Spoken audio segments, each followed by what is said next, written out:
രണ്ടും ഒരുപോലെയാ. എന്റെ മോൻ ഒരൊറ്റ ജുമഅ മുടക്കൂല, ഒരൊറ്റ പടവും വിടൂല, വലിയ റാഹത്താ.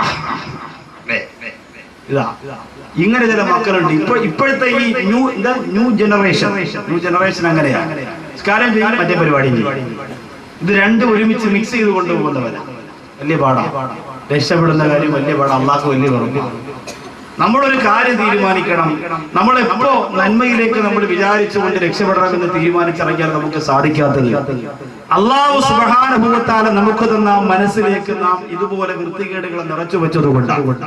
തിൽക്കദാറുൽ ആഖിറതു നജ്അലുഹാ ലില്ലദീന ലാ യുരീദൂന ഉലുവൻ ഫിൽ അർളി വലാ ഫസാദാ വൽ ആഖിബത്തു ലിൽ മുത്തഖീൻ. അല്ലാഹുവിന്റെ ഖുർആൻ പറയുന്നു ആഖിറത്തെ വിജയം, അതുപോലെ തന്നെ അന്തിമ വിജയം, അതൊക്കെ ദുനിയാവിൽ ആഡംബരവും ഫസാദും ഫിത്നയും ഒന്നും കൊതിക്കാതെ ആൺകുട്ടികളെ പോലെ ഭവ്യതയോടുകൂടി ജീവിച്ച് ഈമാനോടുകൂടി മരണപ്പെട്ടു പോയവർക്ക് അല്ലാഹു ആ തൗഫീഖ് നമുക്ക് തരുമാറാകട്ടെ.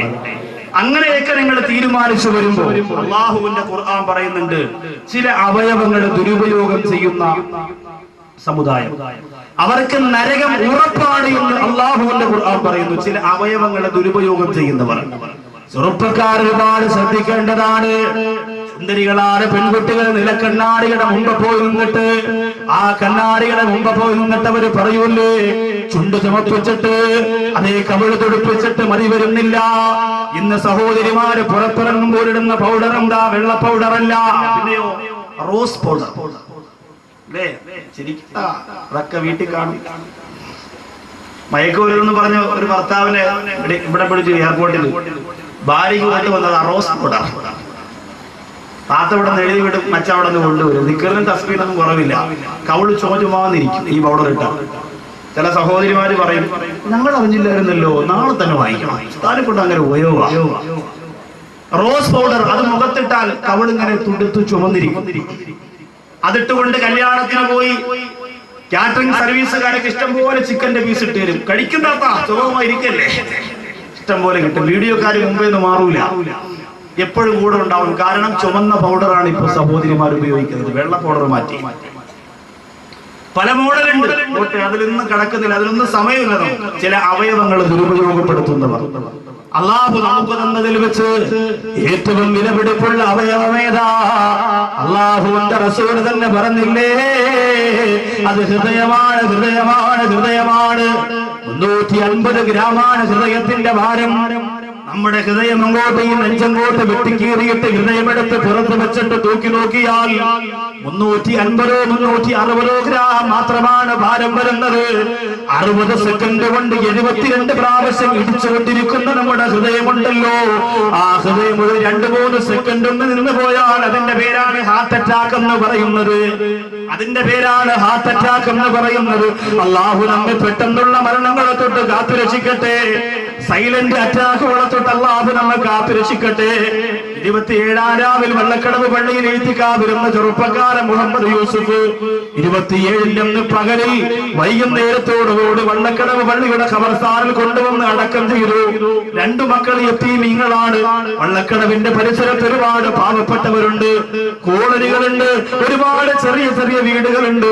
അല്ലാഹുവേ, ആ മരണ വീട്ടിലേക്ക് ഞാനൊന്ന് ദ്വാരക്കാൻ പോയപ്പോൾ കട്ടിലിന് മുകളിലിരിക്കുന്ന പ്രിയപ്പെട്ട ഉമ്മ ചാടി എഴുന്നേറ്റിട്ട് പൊട്ടിക്കരയുകയാണ്. എന്റെ കൂടെ വന്ന ചെറുപ്പക്കാർ ഇവിടെ ഉണ്ടാവും അത് കേൾക്കാൻ. സുബ്ഹാനല്ലാഹ്, യൂസുഫ് എന്ന് പറയുന്ന പ്രിയപ്പെട്ട പൊന്നുപോൽ 27-ാം രാവിലെ ആ പള്ളിയിൽ വന്നിട്ട് എത്തിക്കാവുന്ന സഹോദരനാണ്. 2 മക്കളെ യതീമാക്കിയിട്ട് അന്നത്തെ രാത്രിയിൽ സൈലന്റ് അറ്റാക്ക് വന്ന് മരണപ്പെട്ടു പോയി. പിന്നെ കണ്ണു തുറന്നില്ല. അത്താഴം കഴിച്ചുകൊണ്ട് വീട്ടിലേക്ക് പോയ സഹോദരനാണ്. സുബൈക്ക് പള്ളിയിൽ പോകണം, ഉമ്മ ഞാനൊന്ന് മയങ്ങട്ടെ എന്ന് പറഞ്ഞ് കിടന്നവനാ എഴുന്നേൽക്കുന്നില്ല. വിളിക്കുമ്പോ ശരീരം മരവിച്ചു പോയി. അല്ലാഹുവേ, ആരും അറിയാതെ അടുത്ത് കിടന്ന് മരിക്കുന്ന ഒരവസ്ഥ ഞങ്ങൾക്ക് വരുത്തല്ല അല്ലാ. കൂടെ കിടക്കുന്ന ഭാര്യ അറിയുന്നില്ല, മക്കൾ അറിയുന്നില്ല. അതാണല്ലോ പുതിയ അറ്റാക്ക് എന്ന് പറയുന്നത്. എങ്ങനെയാണ് പുതിയ അറ്റാക്ക്? എങ്ങനെയാണ്? ആരും അറിയാതെ പെട്ടെന്ന് മരണപ്പെടുക, ആരും അറിയാതെ പെട്ടെന്ന് മരണപ്പെടുക. അല്ലാഹുവേ, ഞങ്ങളെ നീ കാത്തുരക്ഷിക്കണേ അല്ലാ. അങ്ങനെ ഒരു മരണം നീ ഞങ്ങൾക്ക് തരല്ലേ അല്ലാ. ഭർത്താവിനെ പിടിച്ചു കുലുക്കി നോക്കുമ്പോ ശരീരം വല്ലാതെ ഉറന്നിരിക്കുകയാണ്, നെഞ്ചുവല്ലാതെ കൂടിയിരിക്കുകയാണ്. മരണം നിറന്നിട്ട് ഒരുപാട് സമയമായി. അല്ലാഹുവേ, ആ പ്രിയപ്പെട്ട സഹോദരന്റെ ഖബർ നീ വിശാലമാക്കി കൊടുക്കണേ അല്ലാ. ആ പാവപ്പെട്ട മക്കളെ യതീമിന്റെ സങ്കടം അറിയാതെ നീ വളർത്തിക്കൊണ്ട് വരണേ അല്ലാ. ആരുണ്ട് സഹോദരിമാരെ മരണപ്പെട്ടു പോയാൽ നാം നോക്കുന്ന പോലെ നമ്മുടെ മക്കളെ നോക്കാൻ ആരാ ഉള്ളത്? നാം നോക്കുന്ന പോലെ നമ്മുടെ മക്കളെ നോക്കാൻ ആരാ ഉള്ളത്? ആരൊക്കെ ഉണ്ടെന്ന് പറഞ്ഞാലും നമുക്ക് പകരമാകുമോ സഹോദരങ്ങളെ? ആരുണ്ടെന്ന് പറഞ്ഞാലും നമുക്ക് പകരമാകുമോ സഹോദരങ്ങളെ? അല്ലാഹു പെട്ടെന്നുള്ള മരണങ്ങളെ തൊട്ട് നമ്മെ കാത്തുരക്ഷിക്കട്ടെ. ഇന്നത്തെ പെരുങ്കുളത്തെ മജ്‌ലിസിൽ വന്ന് ഇന്ന് നിങ്ങൾ ചെയ്യുന്ന ദുആ, പെട്ടെന്നുള്ള മരണത്തെ തൊട്ട് അല്ലാഹു നമ്മെ കാത്തുരക്ഷിക്കണമെന്ന നിയ്യത്തിലാണ്.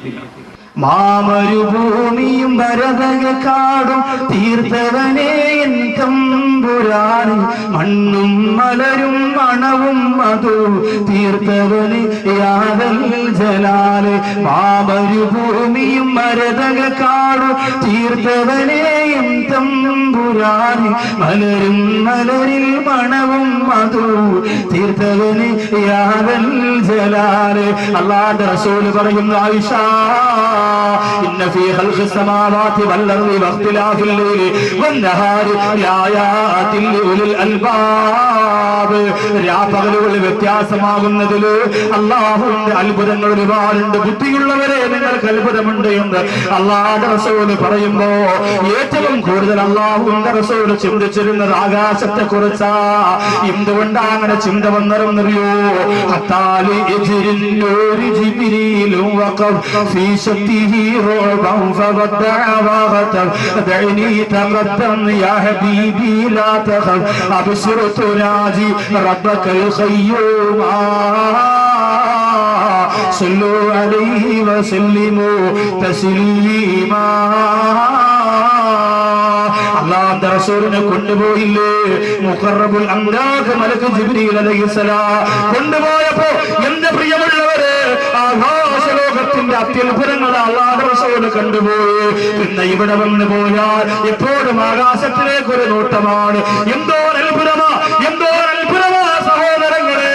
ബഹുമാനപ്പെട്ട ഗസാലി ഇമാം റളിയല്ലാഹു അൻഹു ഇഹ്യാ ഉലൂമുദ്ദീനിൽ പറയുകയാ, മനസ്സിന് വിഷമം വന്നാൽ, മനസ്സിന് സങ്കടം വന്നാൽ ആകാശത്തിലേക്ക് നിങ്ങൾ നോക്കിക്കഴിഞ്ഞാൽ അല്ലാഹു നിങ്ങളുടെ സങ്കടം മാറ്റിത്തരുമെന്ന് അബൂ ഹാമിദ് ഗസാലി റളിയല്ലാഹു അൻഹു പറയുകയാ. ദുഃഖം വന്നിരിക്കുന്നവരെ, പ്രയാസം വന്ന് തളം കെട്ടി നിൽക്കുന്നവരെ ആകാശത്തിലേക്ക് നിങ്ങളൊന്ന് കണ്ണോടിച്ചു പോയാൽ നിങ്ങളുടെ മനസ്സിന്റെ സങ്കടം അല്ലാഹു മാറ്റിത്തരുന്നതാണ്. അത്ഭുതമേ ആകാശം, അത്യത്ഭുതമേ ആകാശം. ആകാശലോകത്തിന്റെ അനുഗ്രഹങ്ങളായ നക്ഷത്രങ്ങള്, താരകോടികള്, ചന്ദ്രനക്ഷത്രാദികൾ എല്ലാം അത്ഭുതം തന്നെയാണ്. എന്റെ പ്രിയമുള്ളവര്, ഇന്ന് വരെ നിങ്ങൾ ചിന്തിച്ചിട്ടുണ്ടോ?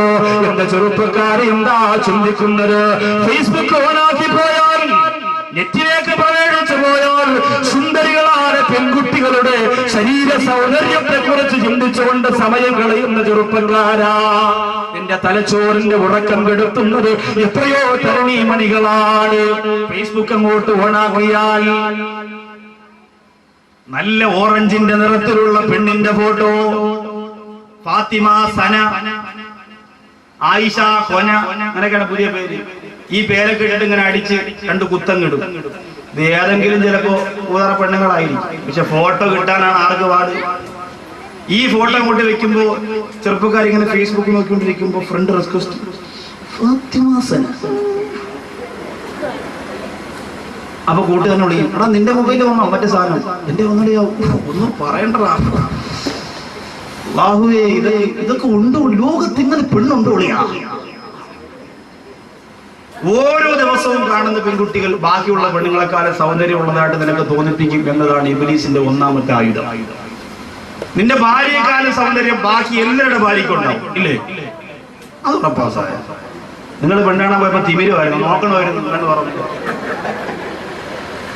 അന്ന് നാണം കുടുങ്ങി ഉള്ളതാവട്ടെ എന്ന് പറഞ്ഞ് വരാതെ നോക്കി കെട്ടണമായിരുന്നു. പിന്നീട് കെട്ടിയിട്ട് ഷാനവാസിന്റെ കണ്ടോടാ, ഷംനാദിന്റെ കണ്ടോടാ, എനിക്ക് മാത്രമേ എന്ന് ദീർഘശ്വാസം വിട്ടിട്ടൊന്നും കാര്യമില്ല. അന്ന് നോക്കി കെട്ടണം. ഇന്ന് പിന്നെ കണ്ണു കാണാൻ പറ്റില്ല, മുടി ഇങ്ങനെ ഇട്ടിരിക്കുന്നത്. ഇങ്ങനെ നോക്കുക അല്ലേ? അപ്പൊ അതുകൊണ്ട് എന്റെ ചെറുപ്പക്കാരാ, എല്ലാ ചെറുപ്പക്കാരുടെ ഭാര്യമാർക്കും എന്റെ ഭാര്യക്കാരുടെ സൗന്ദര്യമുണ്ട്. നിങ്ങളുടെ തീരുമാനം അങ്ങനെയാ. അതാണ് ഇബ്ലീസിന്റെ ഏറ്റവും വലിയ ശത്രുത. സ്വന്തം ഭാര്യയുടെ സൗന്ദര്യം അറിയണം. ഈ അപ്പുറത്തെ വീട്ടിൽ പോയി നിന്നിട്ട് ജനാലയിലൂടെ നിങ്ങൾ വീട്ടിലേക്ക് നോക്കിയാൽ മതി. അപ്പുറത്തെ വീട്ടിൽ പോയിട്ടേ രണ്ടാമത്തേലേക്ക് ജനാല തുറന്നിട്ട് നിന്റെ സ്വന്തം വീട്ടിലേക്ക് നോക്കുമ്പോ ഈ പറയും, ഒന്നോ ഒരു അടിപൊളി പെണ്ണോട് നിൽക്കുന്നല്ലോ, നിന്റെ വെണ്ണ ഏട്ടു എല്ലാം കൂടെ കിടന്നിട്ട് നീ അറിഞ്ഞില്ല. ഇപ്പൊ അപ്പുറത്ത് നിന്ന് മാറി നോക്കിയപ്പോഴാ സൂപ്പർ സൂപ്പർ. ഇതെന്തേ നമുക്ക് തോന്നുന്നത്? എല്ലാവരുടെയും മനസ്സെങ്ങനെയാണ്? സൗന്ദര്യ സങ്കല്പത്തിന്റെ വിഷയത്തിൽ അവിടെയാണ് നമുക്ക് പരാജയം.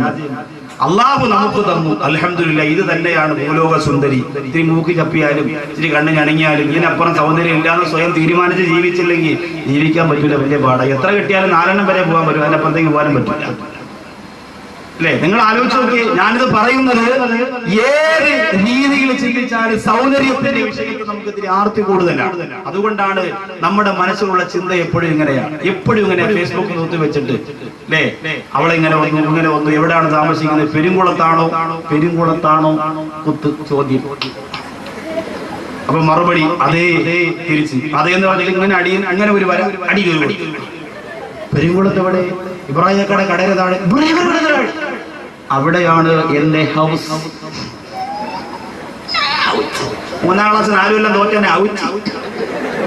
എന്നിട്ട് എഴുതി ഒപ്പിട്ട് വീണ്ടും അങ്ങോട്ട് അയക്കാൻ. ഇങ്ങനെ അങ്ങോട്ടും ഇങ്ങോട്ട് കൈമാറി ഒന്ന് കാണണമല്ലോ. കാണാൻ വേണ്ടി ചെല്ലാൻ മണനാക്ക് ജംഗ്ഷനിൽ വരാൻ പറഞ്ഞു. 15 ബാറ്ററിയുടെ ടോർച്ചിട്ട് അടിച്ചു നോക്കിയാൽ അവിടെ കാണാൻ പറ്റുന്നില്ല. ആ രീതിയിലാണ്. ഓറഞ്ചിന്റെ നിറമായിരുന്നു ഫേസ്ബുക്കിൽ, പക്ഷെ മാറി. ഉജാലമുക്കിയത് കൊണ്ടല്ല, നിറം ഒറിജിനൽ അങ്ങനെ തന്നെയാ. എന്റെ സഹോദരങ്ങളെ, ഇങ്ങനെ ചിന്തിക്കാൻ എനിക്ക് സമയമുണ്ടല്ലോ. എങ്ങനെ പണമുണ്ടാക്കണം ചിന്തിക്കൂലേ? ഈ ഭാര്യമാർ നിങ്ങളെ ചിന്തിപ്പിക്കൂലേ? രാത്രി വന്ന് ഇങ്ങനെ കട്ടിലിരിക്കുമ്പോ പറയും, ഇങ്ങനെ പോയാൽ മതിയോ, ശൈല വീട് വെച്ചു, ജുനൈദ വീടിന്റെ തറക്കല്ലിട്ട്, സൈനവ കുറ്റിയടിച്ച്, നിങ്ങൾ മാത്രം ഇങ്ങനെ കറങ്ങി അടിച്ച് നടന്നോളൂ, നമുക്ക് വീട് വെക്കണ്ടേ? അപ്പൊ അവനൊക്കെ അങ്ങനെ പറയും, നിങ്ങൾ എത്ര ദിവസം ഇങ്ങനെ ചെയ്താൽ അങ്ങനെ കിട്ടും, അത് ദുബായി പോയി 5000 ശമ്പളത്തിന് ജോലി ചെയ്ത് എങ്ങനെ കിട്ടും, അങ്ങനെ അതിനെക്കുറിച്ച് ചിന്തിക്കാനും നമുക്ക് സമയമുണ്ട്. വേണ്ടാന്നല്ല, അതൊക്കെ വേണം. ദീർഘവീക്ഷണം കുടുംബ ജീവിതത്തിൽ ആവശ്യമാണ്. സഹോദരിമാരങ്ങനെ ഒരു നിയന്ത്രണം വെക്കുന്നതിന് നല്ലതാണ്. അപ്പൊ അതൊക്കെ ചിന്തിക്കാൻ നമുക്ക് സമയമുണ്ട്. പക്ഷെ എന്തിന് നമുക്ക് നേരമില്ല? എന്തിന് നേരമില്ല? അൽ കയ്യിസു മൻ ദാന നഫ്സഹു. അല്ലാഹുവിന്റെ റസൂൽ പറയുന്നു, ഏറ്റവും വലിയ ബുദ്ധിമാൻ ആരെന്നറിയുമോ? ആഖിറത്തിൽ അല്ലാഹുവിന്റെ കോടതിയിലേക്ക് പോയാൽ എനിക്ക് എന്തുണ്ട് എന്ന് ചിന്തിക്കുന്നവനാണ്. അങ്ങനെ ചിന്തിക്കാൻ ഇന്നത്തെ രാത്രിയിൽ 1 മിനിറ്റ് നിങ്ങളൊന്ന് സമയം ചെലവഴിച്ച്, ഇന്ന് ഞാൻ മരണപ്പെട്ടു പോയാൽ നൗഷാദ് ബാഖവി, ഞാൻ അങ്ങനെ ചിന്തിക്കുന്നു, ഞാൻ ഇന്നത്തെ രാത്രി മരണപ്പെട്ടു പോയാൽ അള്ളാഹുവിന്റെ തൗഫീഖ് ഉണ്ടെങ്കിൽ നാളെ ഈ സമയത്ത് പള്ളിപ്പറമ്പിൽ ഖബറിന്റെ അകത്തായിരിക്കും.